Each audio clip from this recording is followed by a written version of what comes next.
Jesus returns to his hometown of Nazareth. He is in the synagogue awaiting his turn to read from the sacred scriptures. And when his turn comes, he chooses on purpose that passage from Isaiah.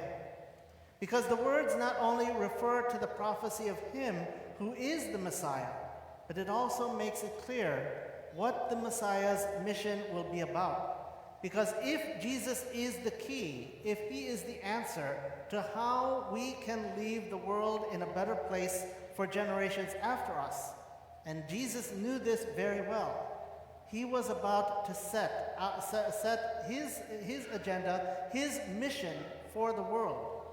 And the secret is when we unite ourselves to that mission, if we unite ourselves to who Jesus is and who Jesus comes to be, then we also will know the secret on how to leave the world, how to leave life in a better state for generations to come after us.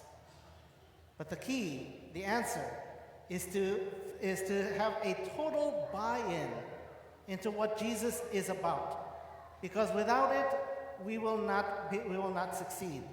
Without uniting ourselves to the mission, to the mind, heart, and soul of Jesus, then our discipleship will have a difficult time.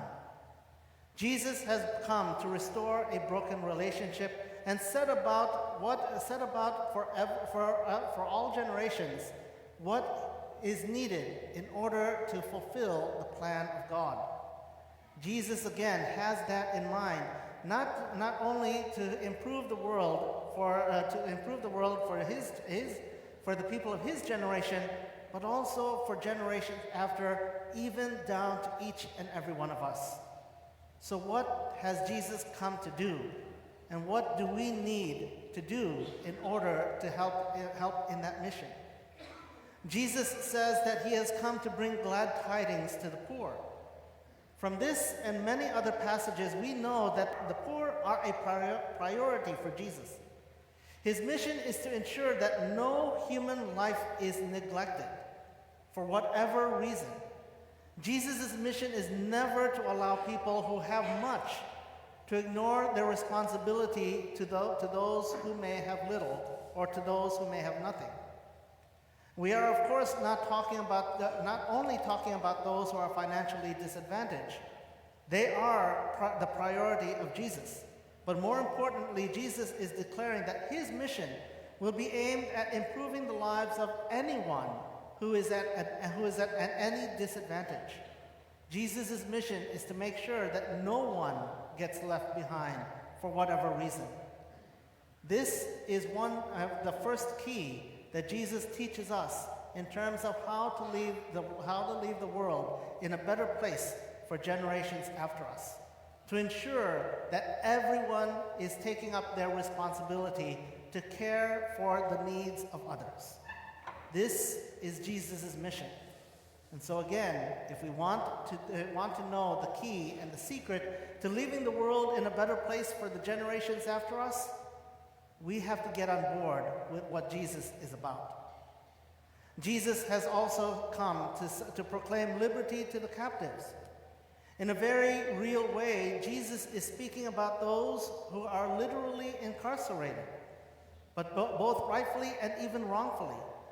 But Jesus further aims to make it absolutely clear that in God's eyes, every human life has been endowed with dignity that comes from him.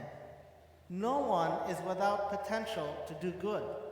No one is without the potential to reflect God's goodness.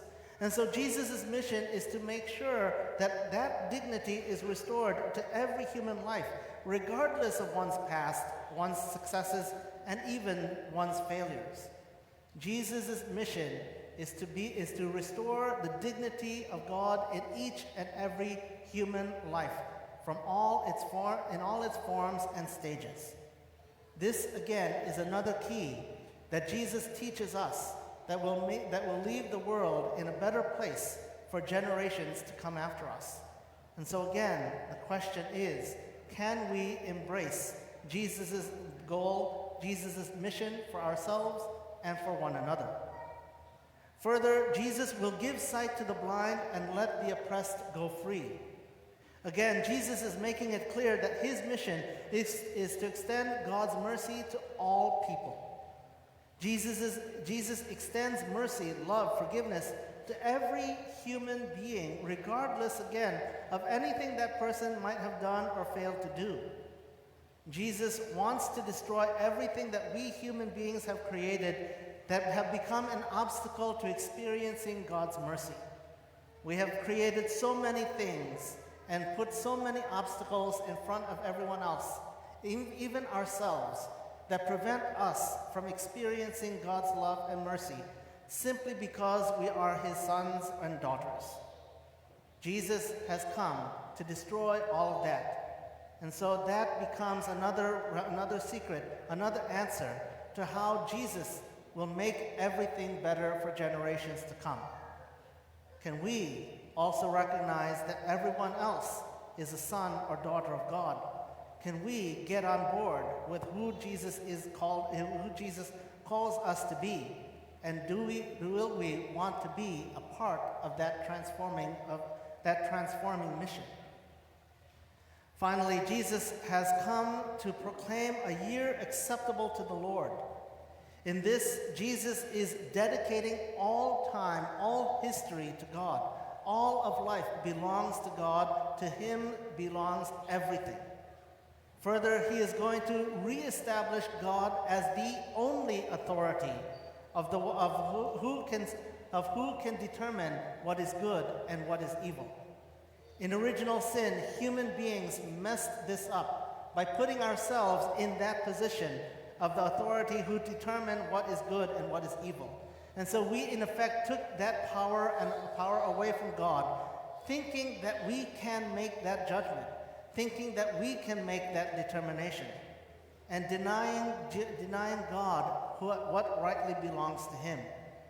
And so Jesus' mission will be about taking power away from us and restoring it back to God, because he is the rightful ruler of all the universe. He is the only authority that we need to follow. And so can we get on board with this? Can we recognize that no leader in heaven or on earth is greater than that of God? Can we get on board with recognizing that God has to be the only authority that we follow, that he is the only one that we must imitate? Again, Jesus has come to show us the key, the answer, and it is none other than simply embracing who Jesus is and who Jesus has called us to be. But we have to understand that Jesus is going to call out of us a lot of different things, different from what we may judge to be right or wrong. God is going to be calling us and demanding that of us. And so if we are willing, if we want to make the world a better place in the way that God has determined, then simply we just have to be one with Jesus, one with his mission, one in mind and heart and soul with our Savior.